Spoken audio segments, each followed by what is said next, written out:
Palo.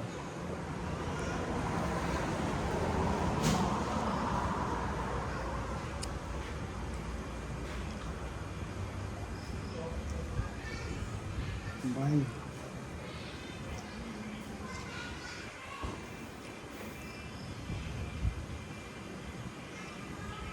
Buồn. Lại một tí nữa. Lại một tí nữa. Đọc.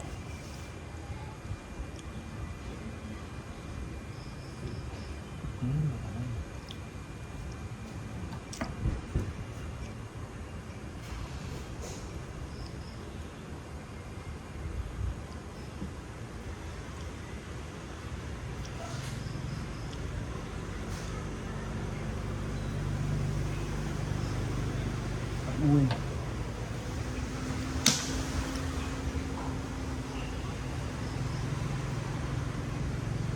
Ui.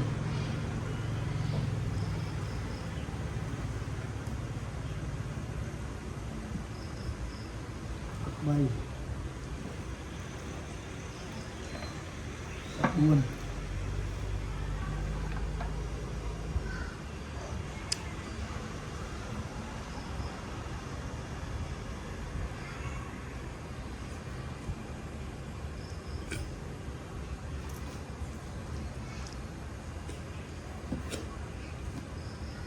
Paran.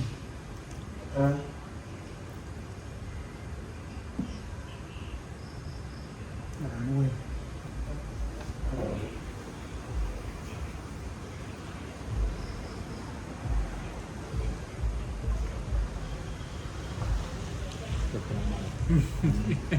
Harus nih itu orang langsung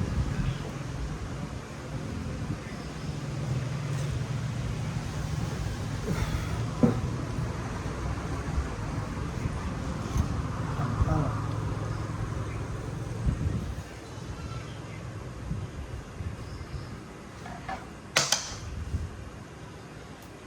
Bay.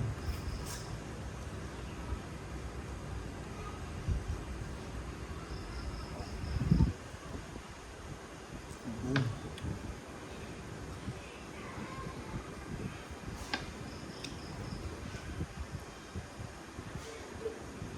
Bay.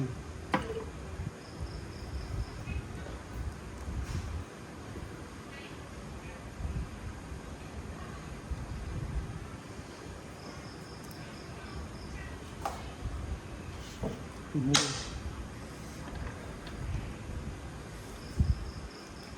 Thứ tư.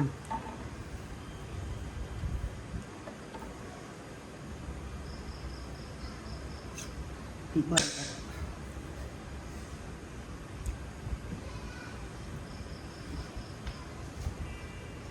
Thứ buồn.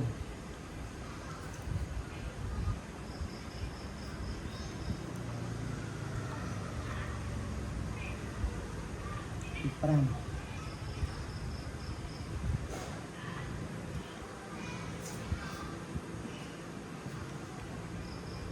Thứ mùi.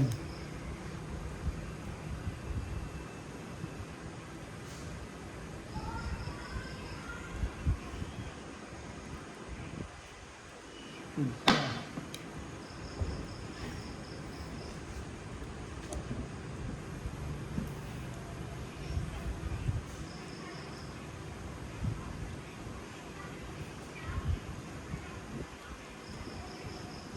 thì bay.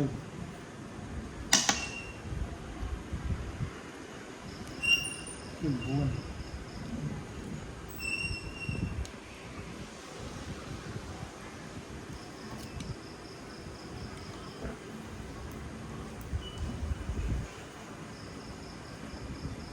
Sản xuất.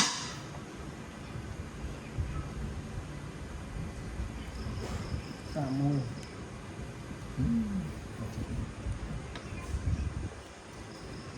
Xả tì. tuh ini ya Xả bay.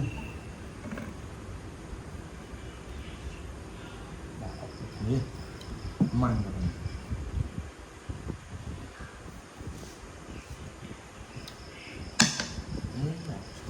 trùng lắm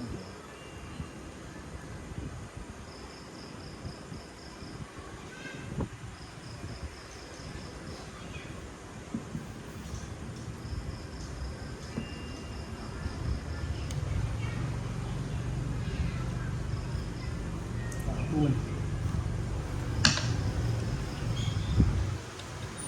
tạm tăng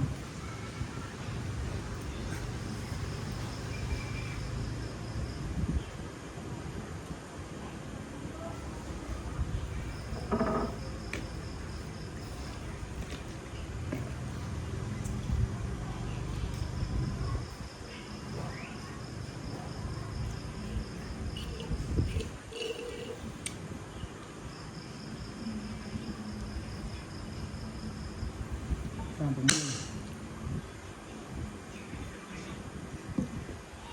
tạm hai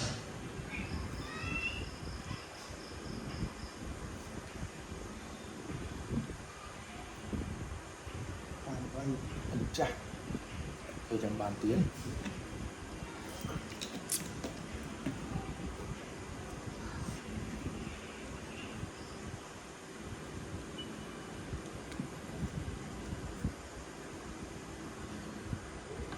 tạm buồn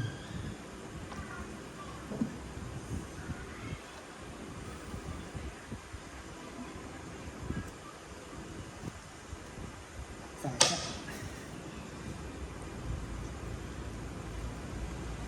giải mùi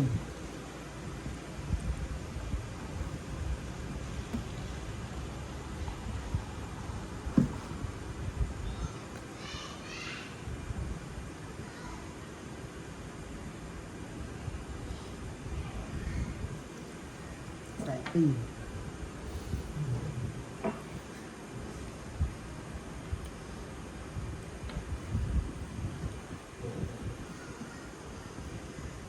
giải bảy trời là một cái đấy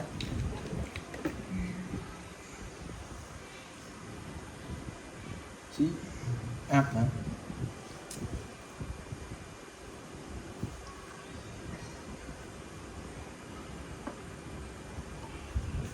giải buồn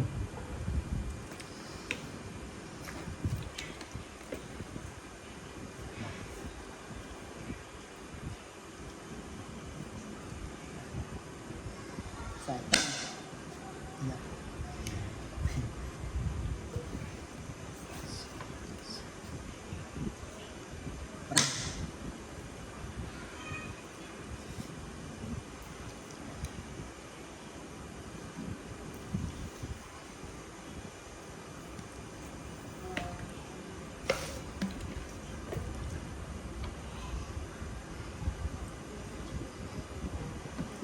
Giải bốn mươi trời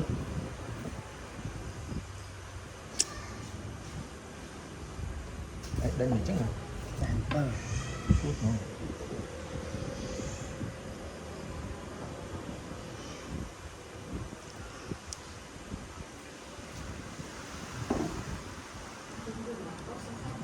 giải bảy vô đèn dụ đây là gái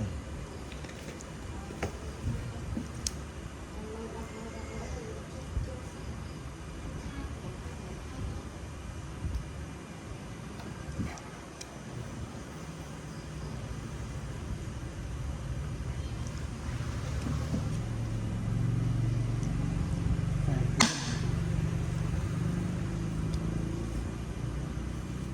hạ sắc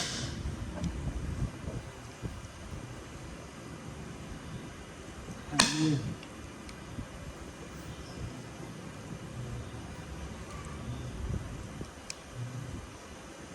smart hết chỗ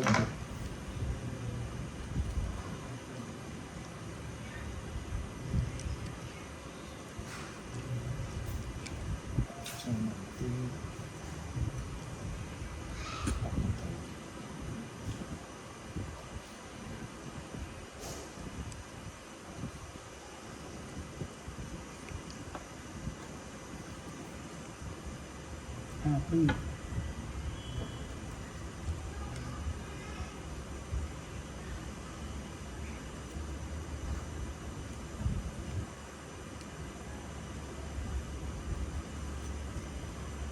hạ bảy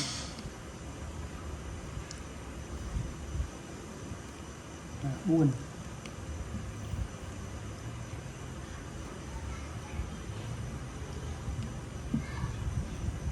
hạ 5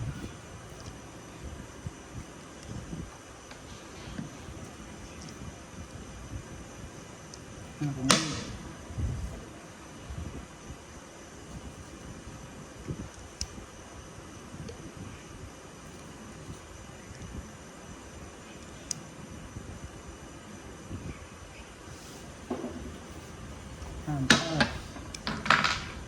hàng bay chơi cược bạc này Thuộc ấy, ngọt tao yếu ấy, ngọt tao bay chiên lắm. Ngọt tao là nơi là khơi đấy sai chứ. nơi là khơi